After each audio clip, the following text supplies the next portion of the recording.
The Prince of Wales is king after the longest royal apprenticeship in history.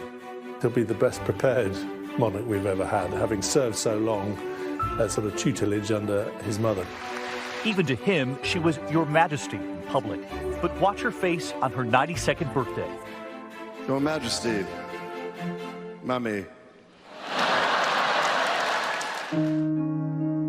In 1952, when Charles was just 3, his mother became queen. His destiny was laid out before him. It was a difficult childhood for Charles. As a young queen, his mother put duty and service above all else. One of the things he talks about is this memory of his mother coming to kiss him goodnight on the nursery floor, wearing the imperial state crown. His mother broke with tradition, as we saw dramatized on The Crown. Prince Charles was the first heir to the throne to be sent to school as opposed to being instructed by private tutors. He was sent away to the same school, I gather, that Prince Philip also attended, and he didn't have the easiest time of it at first. In his 30s, the prince told Barbara Walters he struggled with certain subjects. But I think it's not too bad for people to know that the Prince of Wales can also fail in school, and they give him a failing grade. Oh, yes. I failed my maths exam 3 times. I finally got it on the 4th attempt. Prince of Wales became his title in 1969. But at the time, many knew him as a Playboy prince. They tried to kind of create him as kind of a James Bond figure. He was referred to as Action Man, I think, in the 60s, as he flew planes or did helicopters or rode in jeeps or whatever he was doing. In his early adulthood, he became a helicopter pilot, joined the Naval Air Squadron, and took command of a naval mine hunter. And there were a long line of lovely young ladies who appeared to be potential spouses for him who did not make the final cut. At 31, he proposed to his uncle's granddaughter, Amanda Knatchbull. She turned him down. He fell in love with Camilla Shand, but she married someone else while he was in the Navy. 30 seconds, I think. Finally, Lady Diana Spencer, the younger sister of a girl he had dated. All of a sudden, this teacher, who was so young and so fresh, had that beautiful smile and an ingratiating manner, suddenly we discovered that she was the apple of his eye, and before we knew it, they got engaged. I remember thinking what a very jolly and amusing and attractive 16-year-old she was. And, I mean, great fun, and bouncy and full of life and everything. And I don't know what you thought of me. Pretty amazing. And I suppose in love. Of course. Whatever in love means. Yes. Everybody remembered that interview where they were asked if they were in love, and he said yes, whatever love is. And that tells you, I think, a little bit about maybe his upbringing. Whatever love is from a grown man who's just gotten engaged. It's not the note you want to go out and pick your informal china pattern with. It's emerged that the Prince of Wales, the night before his wedding, really wasn't at all sure whether he was in love with Diana, and was actually almost convinced that he wasn't. On that day in July 1981, 750 million people all over the world tuned in. So long as you both shall live. I will. It looked as though Cinderella had gotten her prince. How are you enjoying married life?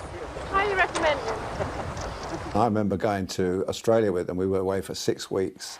And, I mean, that was the love tour. I mean, they were over each other like, a rash. I mean, they used to look at each other like they wanted to rush off and rip the clothes off each other. They were that passionate. I mean, it was really, and very tactile, touching.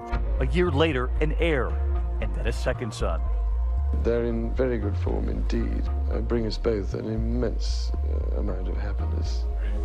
In this, their first interview, 1985 in Kensington Palace, music by William and Harry, and the royal couple still acting like newlyweds.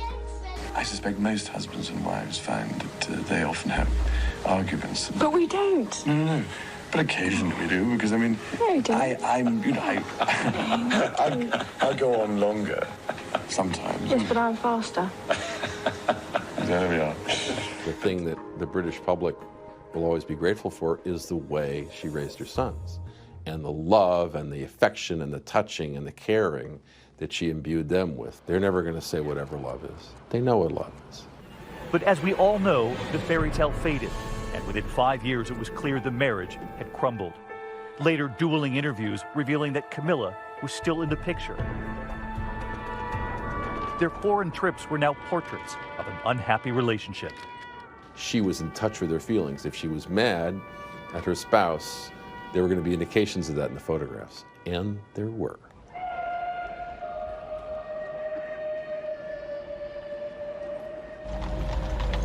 The funeral procession is on the south side of the park.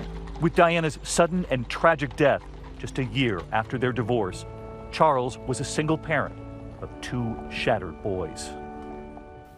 They are coping extraordinarily well, but obviously Diana's loss and death has been an enormous loss as far as they're concerned. As the years passed, Charles slowly introducing the other woman, Camilla, to the public. Yes, it might have been an affair that rocked the monarchy, but it's endured and resulted in an incredibly happy marriage. Through it all, Charles did hundreds of royal engagements every year, which increased the Queen in her 90s. By 2016, attending 530 engagements at home and abroad in just 1 year. Duchess Kate on dating Prince William and meeting her future father-in-law. I was quite nervous about meeting William's father, but no, he's very, very welcoming and very friendly.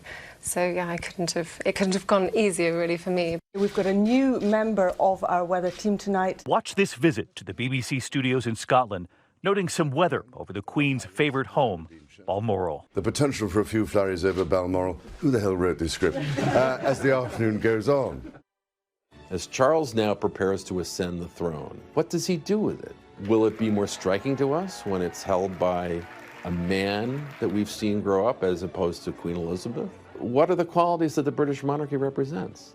That's the question that Charles is going to now have to answer. This man is an absolute gem, and we should put our hands together in this country. We've got him because he is, to my mind, he is the next king, no doubt about it. And people are saying, oh yeah, but he won't make a great king. Wait and see.